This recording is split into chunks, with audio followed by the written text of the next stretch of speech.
Saudara Joshua Tan di Malaysia, silakan bertanya sekarang. Kita menunggu. Siapa Yesus?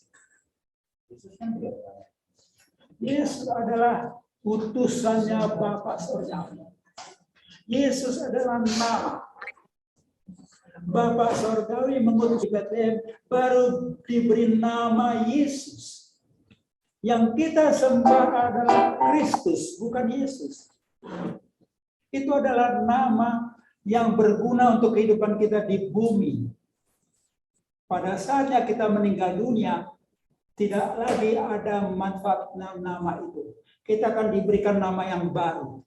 Tolong diperiksa itu, kisah Wahyu pasal 13. Selalu memang itu sandungannya buat orang-orang beragama Kristen. Kita bahas itu sekarang. Wahyu pasal 3. Wahyu 3:12. Barang siapa menang, ia akan kujadikan sokong guru di dalam bait suci Tuhanku, dan dia tidak akan keluar lagi dari situ. Dan badannya akan kutuliskan nama Tuhanku, nama kota Tuhanku, yaitu Yerusalem yang baru, yang turun dari sorga, dari Tuhanku, dan namaku yang baru. Jadi Yesus itu adalah nama yang diberikan untuk kita manfaatkan semasa kita hidup di bumi. Sesudah itu nama yang lain diberikan. Makanya kita bernyanyi, dalam nama Yesus ada kesembuhan, dalam nama Yesus ada kesehatan, dalam nama Yesus iblis dikalahkan, dalam nama Yesus doa-doa dijawab, dalam nama Yesus ada keselamatan. Jadi kuasa-kuasa itu dimuati ke dalam nama itu. Dan nama itu hanya berlaku selama kita di bumi. Jadi yang saya sembah, yang kita sembah adalah sosok Kristus yang roh, yang tidak punya fisik. Jadi banyak orang Kristen kena batu sandungan dalam urusan. Mudah-mudahan itu dia mengerti.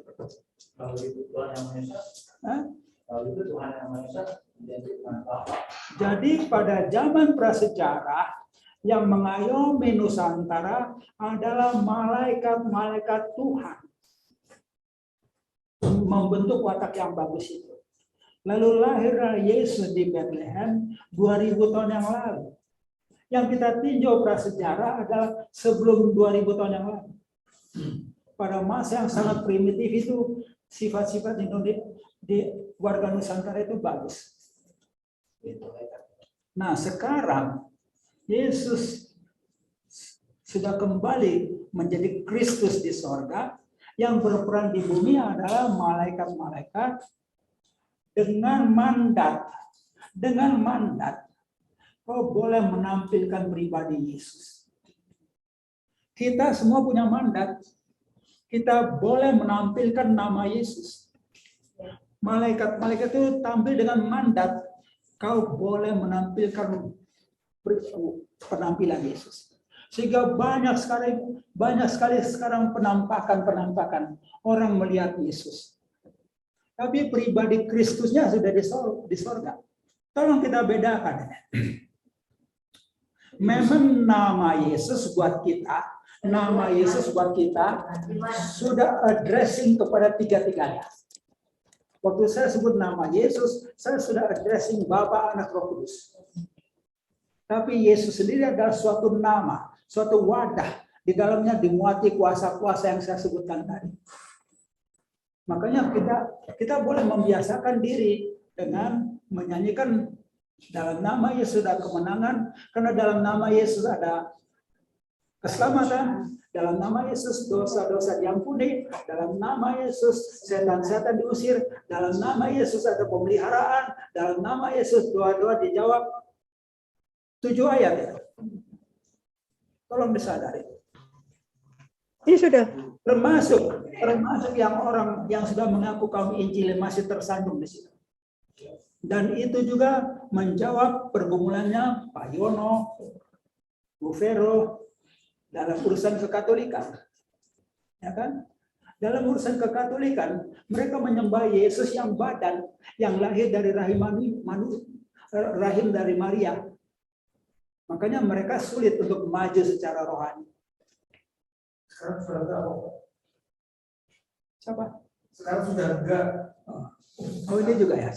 Minggu lalu sudah dijelaskan, Pak. Oke. Ada pertanyaan, Pak. Siapa? Dari mana? Dari Adriana. Apa posisi bangsa-bangsa lain di hadapan Tuhan kalau begitu? Pertanyaan yang bagus. Bahwa yang maha kuasa itu mengayomi Nusantara. Sekarang mengayomi NKRI. Posisi bangsa-bangsa lain hanya akan dihabiskan. Tolong periksa itu 1 Korintus 15 ayat 24. Kalau mereka tidak bertobat, mereka dihabiskan. 1 Korintus 15 ayat 24. 1 Korintus 15 ayat 24. Saya bacakan 1 Korintus 15 ayat 24. Kemudian tiba kesudahannya, yaitu bila mana ia, Kristus, menyerahkan kerajaan kepada Bapa Sorgawi, sesudah ia membinasakan segala pemerintahan, kekuasaan, dan kekuatan. Kristus punya agenda di bumi, menegakkan kerajaan sorga. Kerajaan sorga di bumi sebagai sambungan yang dari yang sorga. Terpaksa saya mundur membaca lagi doa Bapa kami. Bapa kami yang di sorga, dikuduskanlah namamu, datang kerajaanmu, jadilah kehendakmu di bumi. Pernyataan kerajaan sorga di bumi jadi kehendak Tuhan. Jadi kerajaan sorga di bumi mau ditegakkan. Jadi Kristus punya agenda menegakkan kerajaan sorga di bumi sebagai sambungannya dari yang di sorga. Dan itulah yang terjadi sekarang. Agenda Kristus itu diusahakan dirusakkan oleh si iblis, antikristus. Maka iblis menggerakkan seluruh kekuatannya, menggerakkan, ini sebetulnya penyajian pada seminar yang lalu, menggerakkan 3 kekuasaan yang besar untuk menyerang agenda itu. Sekarang ini berlaku 3 negara adik kuasa yang sebetulnya digerakkan oleh iblis. Amerika, Rusia, dan Cina. 3-tiganya sekarang sedang menegakkan pemerintahan di bumi itu di bawah satu tangan. Amerika di bawah satu tangan komunis. Amerika itu Illuminati. Komunis itu, Rusia itu komunis. Dan Cina itu punya agenda sendiri. Gak banyak orang mengerti. Namanya China Dreams. Agendanya Cina itu mereka akan lakukan dengan halus, tanpa haus darah, tapi dengan beremigrasi. Sehingga seluruh bumi diharapkan berada di bawah pemerintahan itu saja. Dengan demikian, kalau seluruh bumi itu sudah dipegang oleh satu tangan manusia yang adalah hamba iblis, maka iblis harapkan akan digagalkan agenda Kristus tadi. Jadi sedang terjadi suatu kontes yang maha dahsyat. Dan Yesus bukan peminasa, Yesus bukan pembunuh. Maka Yesus Kristus tidak akan memusnahkan bangsa-bangsa, tapi bangsa-bangsa itu musnah sendiri gara-gara peperangan. Hari ini sudah terjadi. Rusia menyerang Ukraina. Sedang terlibat lagi nanti Polandia. Sudah terlibat lagi dalam bentuk alat peralatan perang. Inggris, Amerika sudah terlibat. Perang dunia ketiga sedang terjadi.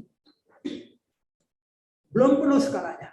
Dan tolong dipahami, rekan-rekan yang memirsa sekarang, tolong dipahami, perang dunia per definisi dari PBB adalah kalau 5 negara terjun ke dalam satu peperangan sekaligus. Itu perang dunia. Bukan artinya seluruh dunia perang. Perang dunia ketiga bisa jadi ada 3 tempat. Yang pertama, Ukraina diserang oleh Rusia. Yang kedua sedang berlangsung sekarang, sedang dipanasi itu yang di Timur Tengah. Israel sudah melakukan pembunuhan terhadap pejabat di Iran. Itu sedang disiapkan. Yang ketiga itu di daerah Natuna. Beruntung kakak nggak pergi ke Tibet. Di situ akan terlibat perang dunia. Tetapi NKRI dilindungi oleh Tuhan yang Maha Esa, yang adalah Bapa Sorgawi yang mengutus Yesus ke bumi. Makanya utusan Bapa Sorgawi ke bumi butuh nama. Seperti yang saya katakan. Yang Maha Kuasa itu nggak butuh nama. Aku sendirian di sini. Kalau aku sendirian mana butuh nama? Misalnya saya hanya berdua di sini dengan Pak Trisno. Saya nggak bilang namanya. Bro, apa kabar? Yang butuh nama itu manusia. Si Tomoreng yang pertama nggak punya nama. Karena dia sendirian si Tomoreng. Lalu dia punya anak, cucu, dan selanjutnya. Butuh nama. Tolong kita sadari. Yesus Kristus bukan pembunuh. Dia Raja Damai. Maka walaupun Rasul Paulus menuliskan, dia akan membinasakan segala pemerintahan, kekuatan, dan kekuasaan. Bukan tangannya yang membinasakan pemerintahan. Tapi sesama kekuatan iblis saling berbenturan. Sekali lagi saya tegaskan, Amerika Serikat dengan Illuminati-nya di situ membonceng Zionisme Yahudi. Rusia dengan komunismenya di situ sekarang lagi membonceng sebagian kekuatan Islam dalam bentuk pasukan-pasukan Chechnya. Cina dengan China Dreams ya. China dengan Taiwan. Menyerang Taiwan, Pak. Ya. Nah, sekarang ada galaknya tentang Taiwan karena dia merasa itu daerah.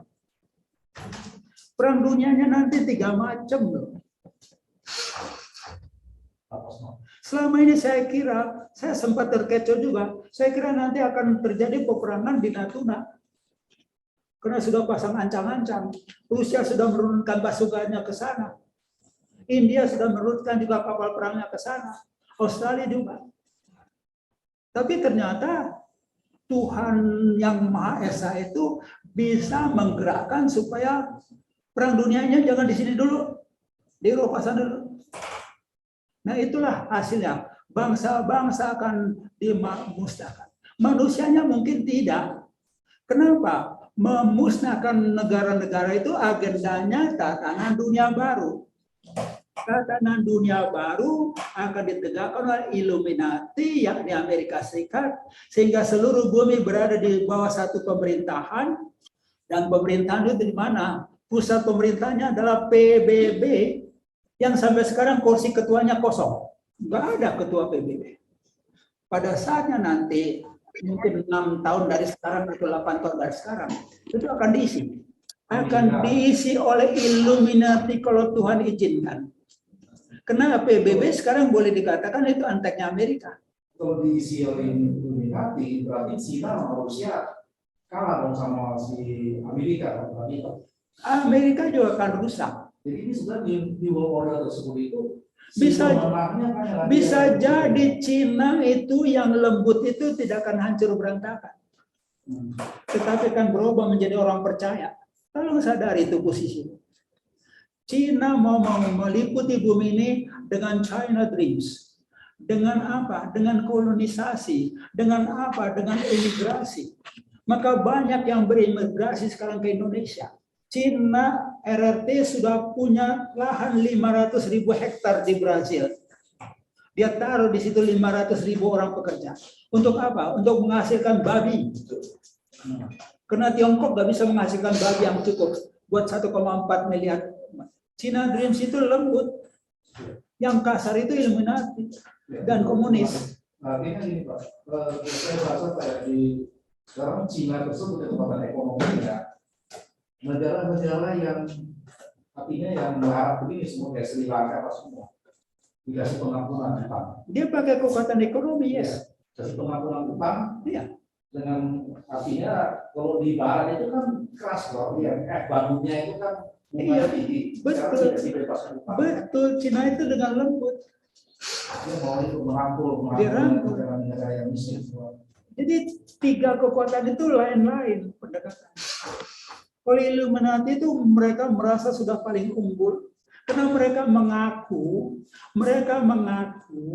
sejarah mereka dimulai dari Raja Salomo dan itu dicatat dalam buku kalau sempat ada baca novelnya King Solomon's Gold Mine. Lebih tua dari situ lagi.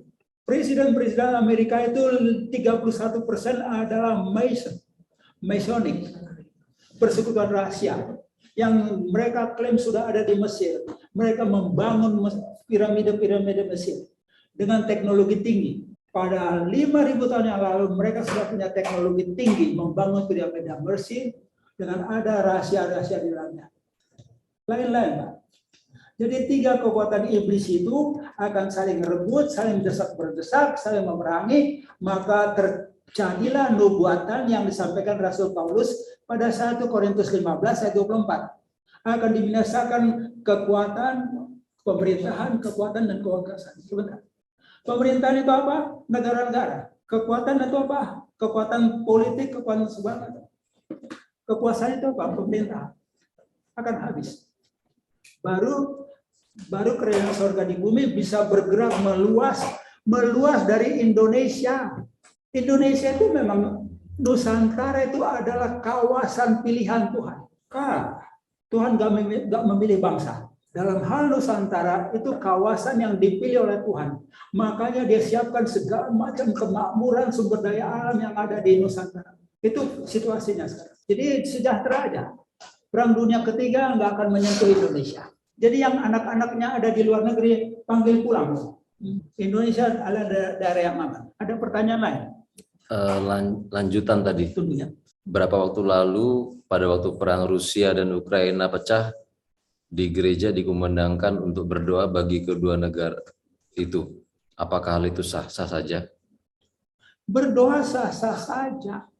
Tetapi kalau orang yang sudah mengenal akrab dengan Tuhan Yesus, berlaku buat dia, hendaklah kamu dalam hidupmu bersama menaruh juga pikiran dan perasaan yang terdapat pada Kristus Yesus. Makanya kita berdoa bagian kayak itu.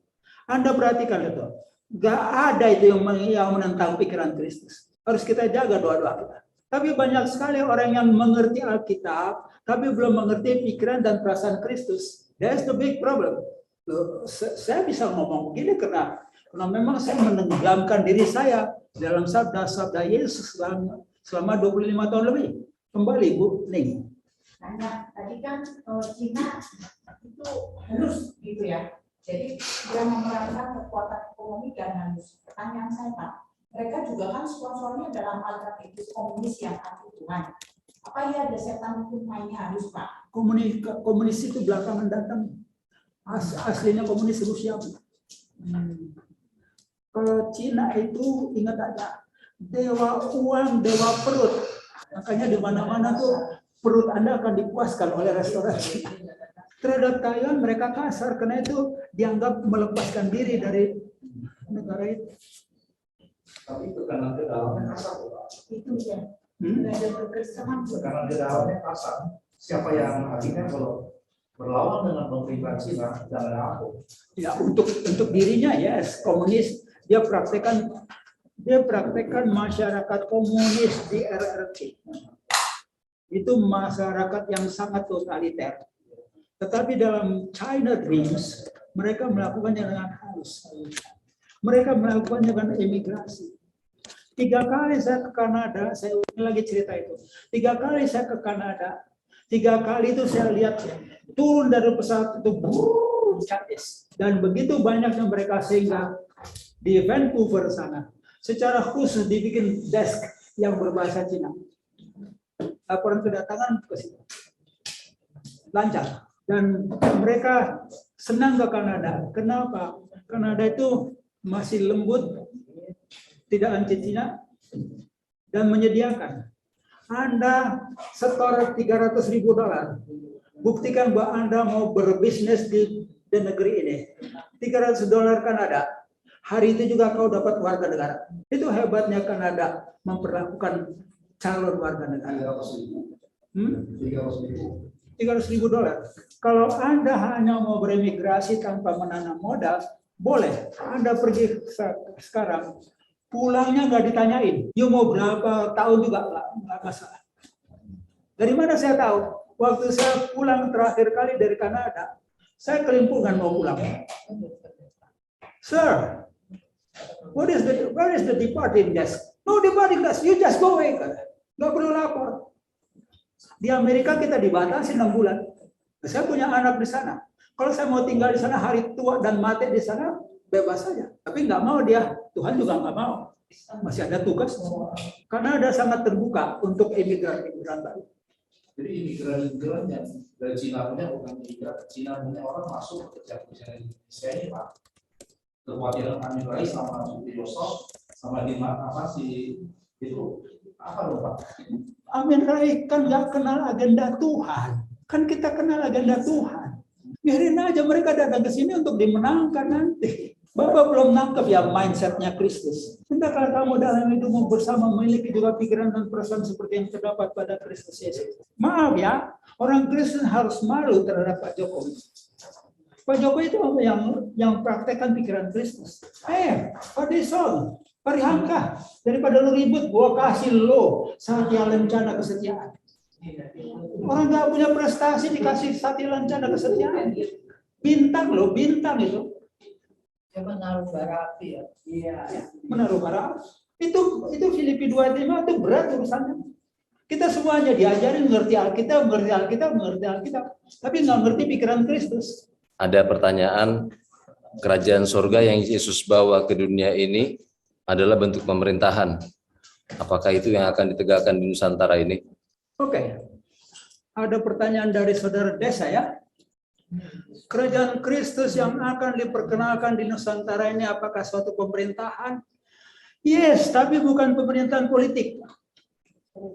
Pemerintahan rohani. Kalau Anda mau lihat gambaran yang jelas tentang kerajaan sorga yang Yesus mau sampaikan, itu kerajaan rohani. Pegang HP-nya. HP yang Anda pegang ini adalah anggota kerajaannya Telkomsel. Anda pegang apa? Mentari. Itu kerajaannya Mentari. Kerajaan Telkomsel itu menjadi analogi, ilustrasi tentang kerajaan surga di bumi. Telkomsel gak peduli itu siapa presiden, menteri, dan sebagainya. Nah, HP saya ini warga kerajaannya Telkomsel. Kenapa? Setiap hari dia menerima perintah-perintah dari Telkomsel, dan saya juga bisa meminta sesuatu kepada Telkomsel. Oke, saya beli pulsa 50.000 transaksi. Jadi Telkomsel berhubungan dengan HP ini pakai apa? Pakai sinyal elektronik. Tetapi di sini ditanamkan apa? SIM. Jadi gambaran SIM card di dalam HP ini adalah Roh Kudus dalam diri Anda. Roh Kudus dalam diri Anda menerima perintah-perintah dari Tuhan Yesus, melapor juga ke sana. Kalau nggak pakai SIM card, nggak nyambungin kepada Telkomsel. Orang yang nggak punya Roh Kudus nggak bisa nyambung dengan Tuhan Yesus. Lalu apa? Di sini suka ada virus. Di hatimu juga sudah ada virus. Beresin. Kalau udah gawat, riset, obat lagi. Dilayani kelepasan. Nah, itulah kerajaan elektroniknya Telkomsel menjadi gambaran yang pas buat kerajaan surga di bumi, di mana anggota-anggotanya punya Roh Kudus, ada SIM card dan taat. Kalau Anda tidak taati, bisa jatuh sanksi dari Telkomsel. Kalau Anda nggak taati, pulsa saudara sudah habis. Harap isi ulang. Nggak mau taat, diputus loh. Anda nggak mau taat kepada pesan-pesan Yesus Kristus yang masuk melalui Roh Kudus, diputus. Sangat mirip. Jadi kalau Anda mau sukses di dalam kerajaan Kristus, terimalah Dia sebagai Raja, bereskan dirimu dari dosa-dosa. Kenapa? Kalau penuh virus, HP ini nggak bisa menerima, nggak bisa jadi anggotanya Telkomsel. Maka orang-orang yang mau jadi warga kerajaannya Kristus harus mengalami pelayanan kelepasan, dibersihkan dari dosa, dibersihkan dari setan-setan, dan dibersihkan ulang-ulang. Ada itu satu kali untuk seumur hidup. Siapa saja yang mau masuk dalam kerajaan surga sejak di bumi ini, mulailah bereskan dirimu, bersihkan semuanya. Sampai kepada karakter-karakter yang miring pun diselesaikan, maka Anda mulus menerima pesan-pesan dari Tuhan Yesus.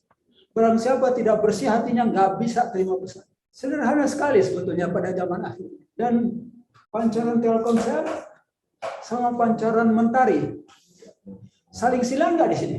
Iya. Saya taruh sini, ada nggak? Mentari ada. Nah itulah alam roh. Yesus bicara, iblis bicara, aduk-adukan. Silakan maju di dalam itu. Dan kalau ada perintah segera taati. Kalau enggak dikat. Ini ada perintah saya. Bicara kau tentang Tuhan yang Maha Esa. Ya Tuhan, itu kan bukan umat Kristiani. Dikat saya. Kalau dikat apa artinya Mas? Tidak punya hubungan lagi, tidak berfungsi. Tewas. Udah nggak guna. Itulah kerajaan Kristus sebetulnya. Saya patuhi aja, walaupun berat, walaupun susah secara fisik, patuhi aja. Ilustrasi daripada kerajaan surga di bumi adalah HP yang Anda pakai. Dan tempatnya dimanapun nggak masalah. Dan kalau kita bandel-bandel dikat, jangankan Tuhan Yesus, tentara aja bandel-bandel dikat. Sekarang nggak ada lagi dalih, saya udah terangkan. Ini kuncinya. Makanya HP-nya ganti yang bagus, Pak.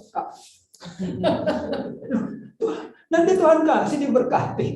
Ya sebetulnya maksud saya hatinya ganti yang bagus. Jangan pernah mau pakai 5G. Jangan. Itu udah jelas itu alat pembunuh semua. Kita bisa dibunuh oleh gelombang-gelombang elektromagnetik dari 5G. SIM card-nya juga tolak. Minta yang 4G. Sebab apa? Gelombang-gelombangnya ada di sini walaupun sangat kecil. Karena repeaternya begitu lebih dari 500 meter udah susah. Tetapi kalau kita pakai HP, maka yang sampai ke sini gelombangnya jadi gede, besar nembak ke kita. Ya, kalau Anda bisa pakai 3G cukup sebetulnya. Maka saya melihat masa depan, pada saat perang-perang habis-habisan itu akan terjadi kerusakan alat-alat elektronik. Sehingga apa? Kita kembali ke zaman 3G. Kenapa Tuhan nggak butuh 5G? Roh Kudus sudah cukup. Makanya lihat aja nanti akan dihabiskan itu. Akan diizinkan oleh Tuhan Yesus. Segala instalasi 5G itu habis. Raja Yesus katakan, aku nggak butuh itu. Komunikasiku langsung pakai 100G. Itu 5G itu kuno buat Tuhan. Siapa yang udah pakai 5G? Ayo, pangkuan hidup itu. Tanya Pak. Ya. Mungkin bisa dijelaskan. Udah Belum ada Pak. Saya mungkin bisa jelaskan kenapa kita harus berdoa NKRI untuk bangsa supaya kita dipandang bernilai bagi Tuhan. Bagaimana cara kerja atau prinsip kerja? Agenda Kristus. Sudah kenal siapa Tuhan yang Maha Esa. Lalu sudah tahu apa agendanya terhadap NKRI. Anda mau diam-diam aja, tinggal enak aja. Di dalam kitab Wahyu kalau Anda sempat baca, 7 kali disebut itu, barang siapa menang, barang siapa menang, barang siapa menang, 7 kali. Yang menang itu dapat hadiah. Berarti yang menang itu harus ikut perang. Penonton nggak dapat apa-apa. Penonton nggak dapat perang Pak ya. Iya. Ada balap mobil yang juara dapat kan, penonton nggak dapat apa-apa. Perhatikan itu artinya 7 kali itu barang siapa menang. Itu satu session sendiri tuh bahas itu. Dan kalaupun ada 7 kali bukan 7-7 saya akan bahas. Paling saya akan bahas itu tentang jemaat Philadelphia. Ngapain saya bahas yang jelek-jelek? Pernah kan saya bahas 7 jemaat di John Parede? Tanya saya kira mau makan terus. NKRI kan awalnya itu saya ingat kalau tidak salah mau dikoreksi ketika pemilihan presiden Pak Jokowi, kalau nggak salah nih 2018. Pertanyaannya gini, berarti doa NKRI akan berubah terus nih, mengikuti situasi terus, gitu? Doa bagi bangsa sudah dimulai tahun 2014. Sesudah terjadi peristiwa 2017 saya jadi geram. Ya. Lalu sekarang saya harus ikuti semua. Jadi doa NKRI harus diupdate. Yang sekarang ini sedang diupdate. Saya sudah siapkan 5 pokok doa baru. Situasi yang jelas sekarang apa? Tatanan dunia baru mau ditegakkan. Tadi belum saya sampai ke situ. Untuk bisanya negara-negara itu dengan rela hati menaklukkan diri kepada PBB berarti kehilangan kedaulatan. Nggak ada negara makmur mau kehilangan kekuatannya. Harus diginin dulu hancur. Sri Lanka sudah habis gara-gara utang. Tapi Tiongkok masih lunak. Tapi dengan sendirinya Sri Lanka nanti dengan senang hati berada di bawah pengaruh Tiongkok. Menegakkan tatanan dunia baru hanya mungkin kalau negara-negara itu pada diremukkan. Dan NKRI menjadi salah satu objek yang paling penting buat tatanan dunia baru. Kenapa? Si iblis sudah tahu agenda Tuhan. Pada tahun 2035 atau 2040 nanti, NKRI menjadi adik kuasa. Tapi bukannya dikuasa karena teknologi, bukan karena ekonomi, karena spiritual. Lihat aja kita doa-doa gini udah beres, pendekatannya spiritual. Kita doa-doa gini lalu Menteri Agama tergerak berdoa bagi bangsa ini, mohon kepada Tuhan Yang Maha Esa supaya disingkirkan wabah itu. Jadi ringan. Jadi kerajaan surga di bumi itu bukan politis, nggak ada politik, nggak ada partai-partai, spiritual. Dan kalau spiritual Anda bagus, maka pertanian Anda juga bagus. Ada beberapa tempat sekarang di Jawa Barat yang pertaniannya bagus, sesudah orangnya dibimbing kepada pertobatan. Gimana itu, Mak? Saya lupa nama-nama. Mereka bertani secara biasa, tapi hasilnya bagus. Akhirnya dia kebingungan. Ambil aja dah, suruh tetangga-tetangga. Ini yang lolos dari pengamatan banyak orang Kristen. Malaikat itu jawara bertani. Akal sehat. Taman Eden begitu luasnya. Apa mampu Adam ngurusi sendiri? Apakah Taman Eden begitu luasnya dan begitu cantiknya? Siapa yang merawat dulunya? Apa Tuhan? Gak mungkin. Malaikat-malaikat Tuhan jago bertani. Lagi-lagi saya cerita lagi. Ada beberapa tempat di Tapanuli. Salah satu tempat pernah kami kunjungi. Main gitar sama-sama di tempat itu. Halamannya luas, 1,5 hektar itu. Dan rumputnya, rumput halus seperti lapangan golf. Sampai jadi heran. Kita Siapa yang nanam? Iya, siapa yang nanam, siapa yang merawat? Saya tanya orang setempat. Ini lapangannya tempat apa sih? Siapa yang ngurusnya rumput begini halusnya? Kita enak piknik di situ, Pak. Nggak ada yang rawat. Belum nggak ada. Kalau gitu saya tekan lagi.